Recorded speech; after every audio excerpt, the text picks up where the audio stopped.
Hey guys, Toby Mathis here, and today we're going to go over the buy, borrow, die strategy for building wealth and paying zero taxes. And I'll do it as a how-to in 3 steps. It's actually pretty straightforward, and then I'll give you some examples of how people use it so you can understand exactly how powerful it is. Now, it is one of those concepts. If you've ever Googled buy, borrow, die, or if you heard about Elon Musk or all these wealthy billionaires who pay almost nothing in taxes, here is why.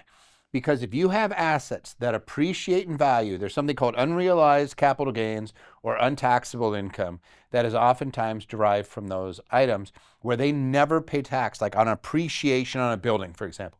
I buy a building for $1 million. Over the years, rents come in and I maintain it, and normal appreciation occurs, which is around 4 or 5%.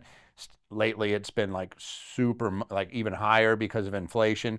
But let's just say inflation makes that building worth, let's say in 10 years, it's now worth $2 million.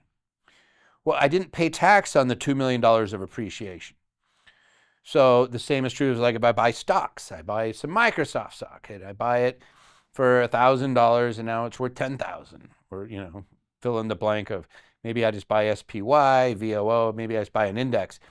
Maybe I buy some bonds, whatever. I'm buying these things and they're just going up in value over time.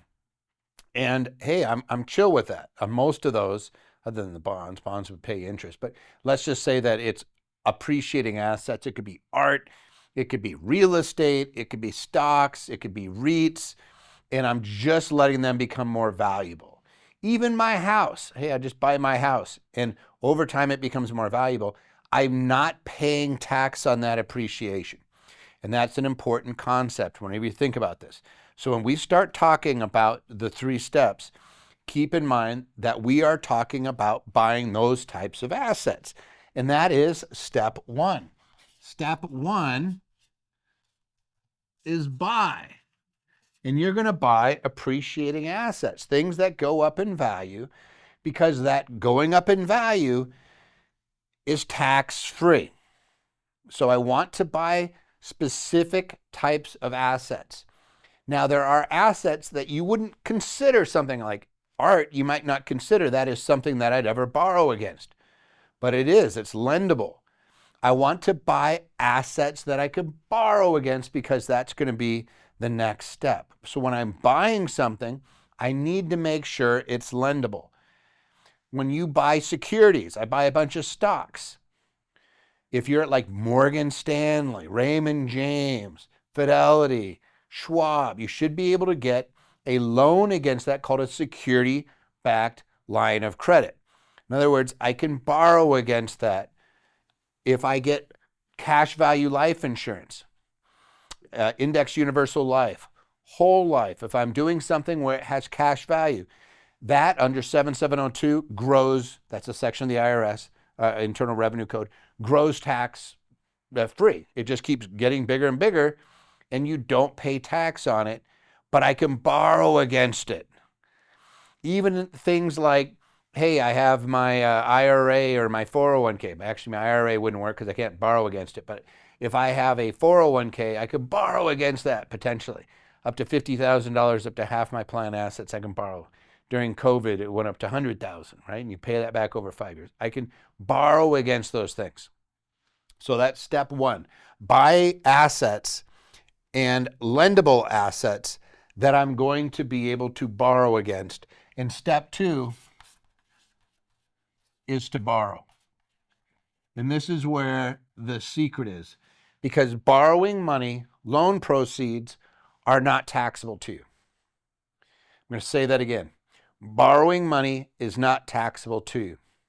So if I use a home equity line of credit against my house, and it gives me my house, let's say I bought my house for $500,000. Over the years, it's gone up in value. Now it's worth $1 million. And I borrow $200,000 out of it. I don't pay tax on the $200,000. What the wealthy are good at is buying things, putting them in a crock pot, letting them cook over a long period of time and get good and valuable. Then they borrow against it and they live off of what they borrow. And you're going to say, that sounds crazy, Toby. They have to pay back that loan. Yeah, but they're not paying tax. So even if I have to pay back that loan, in some cases I don't. Like if I do life insurance, I'm not paying back that loan.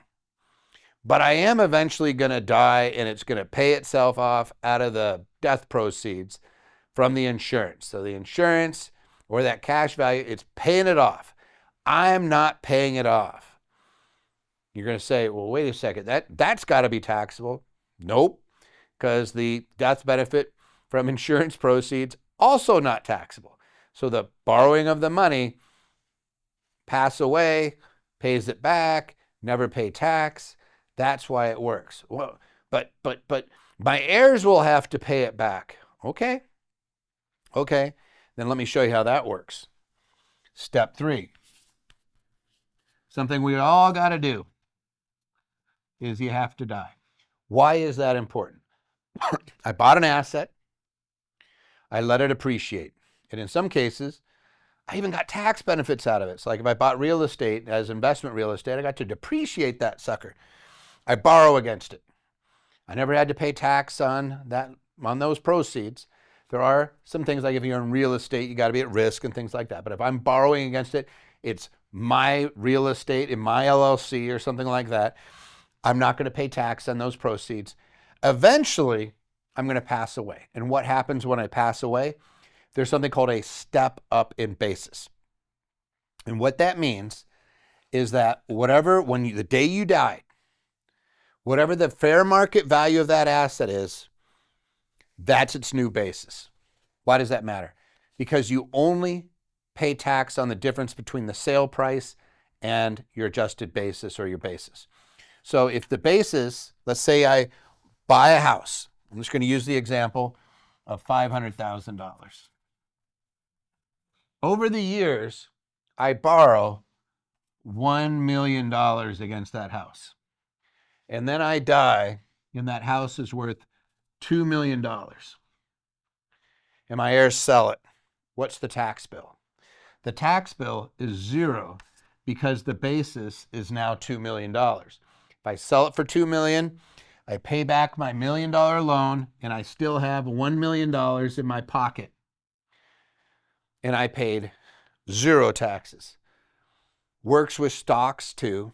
Same thing. Let's say I buy $500,000 of Tesla. I'll use Elon Musk because he likes to use his stock to acquire things and buy things.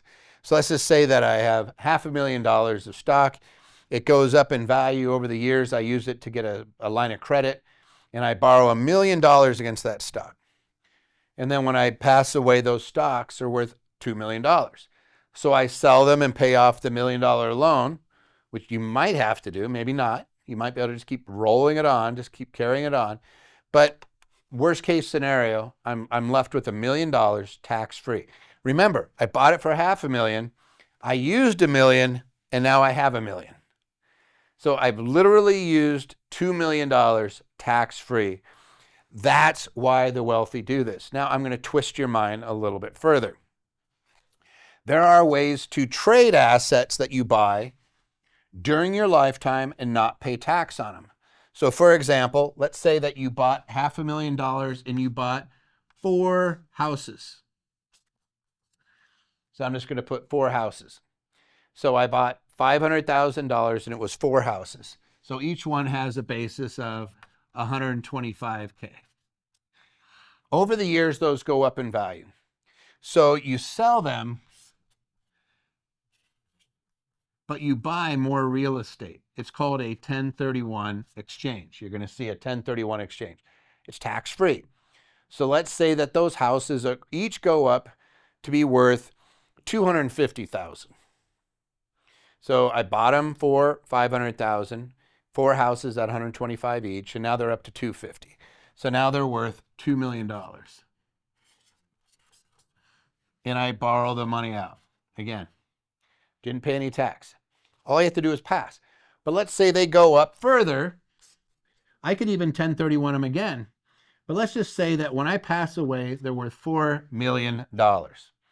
In the meantime, I could have been borrowing that out. So again, wealthy people understand I have access to it. Doesn't mean I have to take it, but I have access to it. Now you pass away. Your basis is now $4 million. So you sell the property for $4 million, or you keep it. You could keep it. You could pay off the loan. Maybe there's life insurance proceeds and use it to pay off the $1 million you took out of it. Whatever the case, I'm not paying tax on that growth. I bought it for $500,000. It's now worth $4 million, let's say 30, 40 years later. I have $3.5 million of growth that I'm not going to pay tax on. And I could have been using the entire $4 million during my lifetime, zero tax. Again, that's why the wealthy use the buy, borrow, die strategy. That's it in a nutshell. It's not more complicated than that. It's a 3-step formula. You could do this with art. Hey, I buy some art. Maybe you're a collector. You don't even realize that you could get a loan against it. And you're sitting there and you're like, oh, what happens? I get older. I'm worried about my housing. Maybe I have some medical expenses. And I'm like, shoot, what am I going to do? I'll sell my Picasso, or I'll sell my art collection. And I know people that collect. These things get very valuable.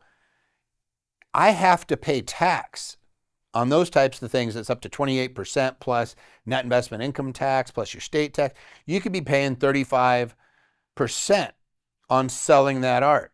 Or you could borrow it and pay zero tax on that. And then all you have to do is die, and it steps up in basis. Let's do that again, but with stocks this time. Hey, I bought a bunch of stock. I have a portfolio. And your financial planner says, hey, whenever you need money, like, hey, do you have you want to do that around the world trip? Why don't you sell some stock? And you look at it and you go, oh, shoot, if I do that, I have to pay tax on that. Maybe you're in a high tax state like California or New York or somewhere on the East Coast. And you're like, this is really going to suck. I'm going to pay 20% long-term capital gains plus my state plus net investment income tax. When I'm all said and done, you might be paying 36% and you're annoyed. Versus you borrow the money, you go do your trip, you pay a little bit of interest. Like in some cases, it's federal AFR rates, which could be 4 or 5%. It just depends. You look it up at that time. They went down to 2 and 3%, and sometimes they go up. It just depends on what's published. It's the federal AFR rates. They come out quarterly. You could use that. Or you have terms that you're borrowing against. And for example, if you're with Morgan Stanley, that's where I do some of my transactions. They have fixed rates or they have variable rates, and they're a little different. But the variable rates went down. At one point, they were 1.7, 1.8. Depending on where you're at and what interest rates are doing, sometimes they're up to 6, 7%, right? But it fluctuates and goes back down. Let's just say, hey, you know what? I was going to do the around the world trip. It was going to cost me $100,000. I would have had to sell $150,000 of stock, pay the tax on it. I would have had $100,000. So I lost quite literally more than a third of my money. That was a 33% tax versus I borrowed $100,000 out. I didn't pay any tax, and I have to pay 5% interest. How long is it going to take? It's going to take many, many years before, I ended up paying more in interest. And here's the funny part. Depending on what you're borrowing against and what you're using the money for, quite often it could be tax deductible. Like if I use the HELOC against my house and buy more investment property and then borrow against that investment property, I literally could deduct the cost of that interest. Again, I can lever assets, borrow money, and go buy more. I could literally go out and buy more of this and keep doing it. And that's what the wealthy do, is they compound it. They use it over and over again with the same strategy in mind, which is sell nothing, let things appreciate, borrow against that, and live off of those proceeds because they're tax-free. So it's like getting a 30% return. Depending on where you live, it's going to be somewhere between probably 15 and 30% return on all your money because you avoided the tax on it. And because, you avoided the tax on it, that's the biggest one, right? And then the other big benefit is when I pass away, all sins are forgiven, right? I don't have to worry. My basis is now stepped up. My family can sell those assets if they need to pay off some of the loans that I used to live off of, and nobody pays tax. And all we did is avoid completely throughout our life paying the tax man. If that appeals to you, buy, borrow strategy, the buy, borrow, die strategy is for you. If it doesn't, well, you can always leave a tip to the IRS too. They do take donations. All right, guys, if you like this type of information, go ahead and like and subscribe. Give me your comments down below if you've known anybody that's used this, or if you've seen it in practice, or if you have any questions, I'll go ahead and answer them. And if you know anybody that would benefit from this information, please share it.